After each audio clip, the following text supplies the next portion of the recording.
ছাত্রদলের প্রিয় ভাই ও বোনেরা, হাজারো ছাত্র জনতার সীমাহীন আত্মত্যাগ আর তেজদীপ্ত সাহসী ভূমিকার কারণে মাফিয়া চক্রের পলায়ন এবং পতনের পর বর্তমানে বাংলাদেশ আবার এক বিপুল সম্ভাবনার দ্বার প্রান্তে দাঁড়িয়েছে। আমাদের সকলকে খেয়াল রাখতে হবে, কোনো হঠকারী সিদ্ধান্তের কারণে যাতে গণ অভ্যুত্থানের আকাঙ্ক্ষা বিনষ্ট হবার পরিস্থিতি সৃষ্টি না হয়। এ ব্যাপারে ছাত্রদলের প্রতিটি নেতাকর্মীকে সতর্ক এবং সজাগ থাকতে হবে।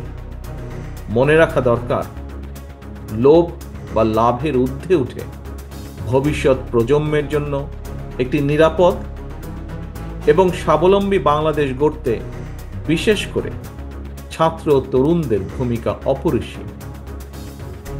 বাংলাদেশকে আন্তর্জাতিক বিশ্বে একটি কার্যকর এবং প্রভাবশালী রাষ্ট্রের ভূমিকায় দেখতে চাইলে, বাংলাদেশ নামক রাষ্ট্রের একজন মর্যাদাবান নাগরিক হিসাবে বেঁচে থাকতে চাইলে জ্ঞানভিত্তিক সমাজ ও রাষ্ট্র গঠনের কোনোই বিকল্প নেই।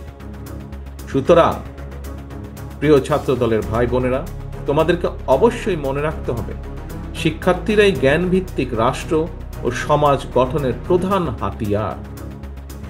রাষ্ট্র এবং রাজনীতি সম্পর্কে শিক্ষার্থীদের অবশ্যই সচেতন থাকতে হবে।